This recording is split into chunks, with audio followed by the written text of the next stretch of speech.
नमस्कार दोस्तों, अंकित GS education centre में आपका स्वागत है। आज हम भारतीय संविधान में उल्लिखित कुछ इंपॉर्टेंट आर्टिकल्स के बारे में बात करेंगे जो कि किसी न किसी एग्जाम में पूछे गए हैं और भविष्य में भी किसी भी एसएससी का एग्जाम हो या रेलवे का, स्टेट गवर्नमेंट का एग्जाम हो, पूछे जा सकते हैं। तो आइए शुरू करते हैं आज का टॉपिक। पहले संविधान के बारे में थोड़ा सा हम जान लेते हैं। भारत के संविधान में वर्तमान समय में 448 अनुच्छेद, 25 भाग और 12 अनुसूचियाँ हैं, जबकि मूल संविधान में 395 अनुच्छेद, 22 भाग और 8 अनुसूचियाँ थी, जिसको 26 जनवरी 1950 को पूरे देश में लागू किया गया था।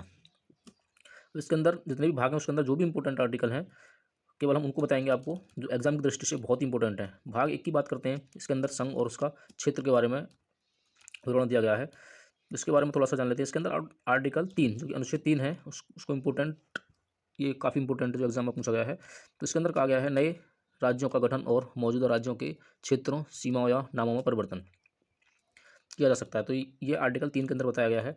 अब भाग 2 की बात करते हैं। इसके अंदर नागरिकता से संबंधित कुछ अनुच्छेद दिए गए हैं जो कि इंपॉर्टेंट है, वो मैं आपको यहाँ बता देता हूँ। अनुच्छेद 8, भारत के बाहर रहने वाले भारतीय मूल के कुछ व्यक्तियों के नागरिकता के अधिकार इसके अंदर बताए गए हैं। इसके अलावा अनुच्छेद 10 के अंदर नागरिकता के अधिकारों की निरंतरता से संबंधित बताया गया है। इसके अलावा अनुच्छेद 11 में संसद कानून द्वारा नागरिकता के अधिकार को विनियमित करती है, यह बताया गया। अब भाग 3 के बारे में जान लेते हैं। भाग 3 के अंदर मौलिक अधिकारों का विवरण दिया गया है, जो कि बहुत ही इंपॉर्टेंट है परीक्षा की दृष्टि से। कई बार परीक्षा में पूछ लिया जाता है कि मौलिक अधिकार किस भाग में है। तो इसके अंदर कुछ इंपॉर्टेंट अनुच्छेद हैं जो एग्जामिनर बार बार रिपीट करता है उनको किसी न किसी एग्जाम में। तो अनुच्छेद 14, कानून के समक्ष समानता, यानी कि कानून सभी के लिए बराबर होगा, अनुच्छेद 14 कहता है।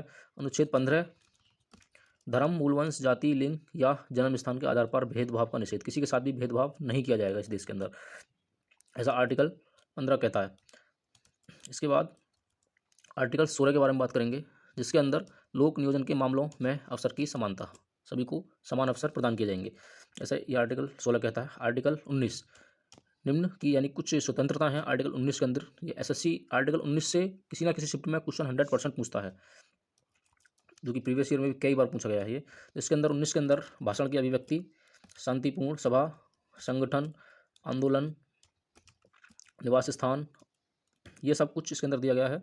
अनुच्छेद अब 20 के अंदर बात कर लेते हैं। अनुच्छेद 20, अपराधों के लिए दो सिद्धि के संबंध में संरक्षण, अनुच्छेद 20 के अंदर।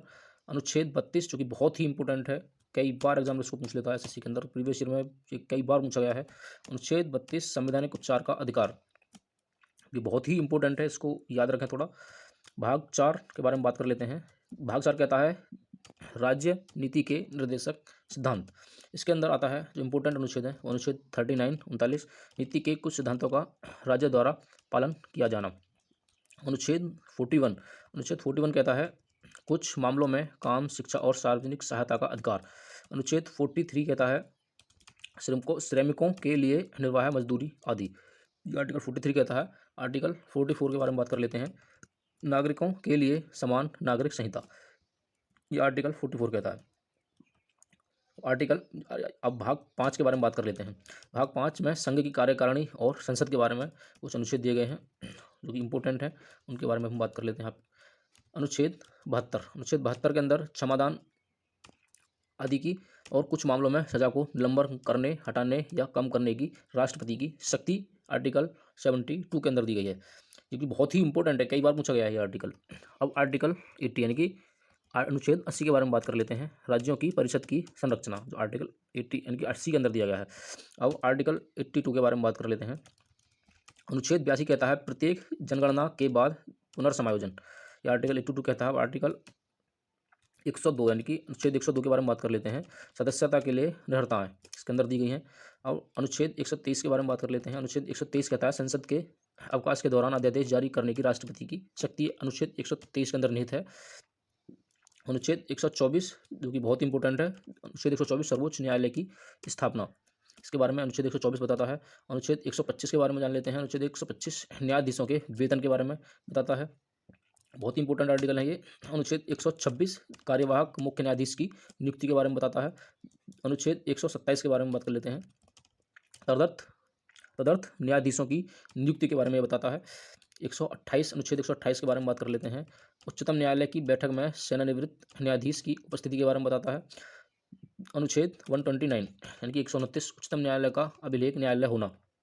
एक उच्चतम न्यायालय एक अभिलेख न्यायालय है, ये 129 आर्टिकल होता था। ये भी बहुत इंपॉर्टेंट है, कई बार पूछा गया है ये आर्टिकल भी एग्जाम के अंदर। अनुच्छेद 136 उच्चतम न्यायालय में अपील के लिए विशेष अवकाश, ये बताता है 136। 137 की बात कर लेते हैं, उच्चतम न्यायालय द्वारा निर्णय या आदेशों की समीक्षा, ये बताता है 137। अब आर्टिकल नंबर 141 के बारे में जान लेते हैं। आर्टिकल नंबर 141 कहता है भारत के सर्वोच्च न्यायालय का निर्णय सभी न्यायालयों पर बाध्यकारी है। तो ये 141 बताता है, ये भी बहुत इंपॉर्टेंट आर्टिकल है। आगे बात कर लेते हैं 148 अनुच्छेद 148 भारत के नियंत्रक एवं महालेखा परीक्षक, ये भी इंपॉर्टेंट है। अनुच्छेद 149 सीएजी के कर्तव्य और शक्ति, तो सीएजी हमारे उसके बारे में 149 ये अनुच्छेद है जो इनकी इनकी शक्तियों और कर्तव्यों के बारे में बताता है। भाग 6 के अंदर बताते हैं। भाग 6 के अंदर कुछ इंपॉर्टेंट आर्टिकल हैं, जैसे अनुच्छेद 153 राज्य के, ये भाग 6 जो है ये राज्य के बारे में बताएगा आपको, राज्य के राज्यपाल 153। अनुच्छेद 154 राज्यपाल की कार्यपालिका शक्ति। अनुच्छेद 161 राज्यपाल की क्षमादान की शक्तियाँ। अनुच्छेद 165 राज्य के महाधिवक्ता। आर्टिकल 213 कहता है अध्यादेश प्रख्याप्ति करने की राज्यपाल की शक्ति। अध्यादेश की शक्ति राज्यपाल की जो 213 के अंदर निहित है। आगे 214 राज्यों के लिए उच्च न्यायालय, बहुत इंपॉर्टेंट है। 214 कई बार पूछा गया है एग्जाम के अंदर। अनुच्छेद 215 उच्च न्यायालयों का अभिलेख न्यायालय होना, ये भी काफ़ी इंपॉर्टेंट है एग्जाम की दृष्टि से। अनुच्छेद 226 कुछ रिट जारी करने की उच्च न्यायालय की शक्ति। तो आर्टिकल नंबर 214 देख लेते हैं, राज्यों के लिए उच्च न्यायालय, ये हो गया। अनुच्छेद 215 उच्च न्यायालयों का अभिलेख न्यायालय होना, ये भी हो गया। अनुच्छेद 226 के बारे में कुछ जान लेते हैं, कुछ रिट जारी करने की उच्च न्यायालय की शक्ति होती है, ये भी काफ़ी इंपॉर्टेंट है। अनुच्छेद 233 के बारे में बात कर लेते हैं, इसमें कहा गया है जिला न्यायाधीशों की नियुक्ति के बारे में इसमें बताया गया है। अनुच्छेद 235 ये कहता है अधीनस्थ न्यायालयों पर नियंत्रण। अब भाग 9 में पंचायत के बारे में बताया गया है, जो कि बहुत ही इंपॉर्टेंट आर्टिकल्स हैं इसके अंदर। इसके अंदर अनुच्छेद 243 ए के अंदर ग्राम सभा को रखा गया है, और अनुच्छेद 243 बी के अंदर पंचायतों का गठन रखा गया है। तो ये बहुत ही इंपॉर्टेंट आर्टिकल है, ग्राम सभा पंचायतों गठन से संबंधित आर्टिकल कई बार पूछे गए हैं एग्जाम के अंदर। इसके बाद भाग 12 के बारे में बात कर लेते हैं। इसके अंदर है वित्त संपत्ति अनुबंध और सूट। इसके अंदर अनुच्छेद 266 संचित निधि और लोक लेखा निधि के बारे में इसके अंदर बताया गया है। अनुच्छेद 267 बताता है भारत की आकस्मिकता निधि। अनुच्छेद 280 वित्त आयोग के बारे में बताता है, ये बहुत इंपॉर्टेंट आर्टिकल है वित्त आयोग का। इसके बाद अनुच्छेद 300 संपत्ति का अधिकार, इसको बार बार एग्जाम में पूछता है। अनुच्छेद 300 संपत्ति का अधिकार। इसके बाद हम बात कर लेते हैं भाग 14 के अंदर केंद्र और राज्यों के तहत सेवाएं। अनुच्छेद भाग 14 केंद्र और राज्यों के तहत सेवाओं के संदर्भ में जो भी इंपॉर्टेंट आर्टिकल है वो यहाँ आपके सामने मैं बताने जा रहा हूँ, क्योंकि अनुच्छेद 312 अभिलेख भारतीय सेवा, अखिल भारतीय सेवा अनुच्छेद 312 के अंदर। अनुच्छेद 315 बहुत ही इंपॉर्टेंट है, इसके अंदर संघ और राज्यों के लिए लोक सेवा आयोग, ये 315 भी कई बार पूछा गया एग्जाम के अंदर।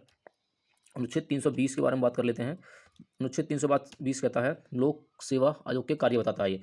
इसके अंदर भाग 14 ए न्यायाधिकरण के बारे में। इसके अंदर जो इम्पोर्टेंट अनुच्छेद है वो है अनुच्छेद 330 ए प्रशासनिक न्यायाधिकरण।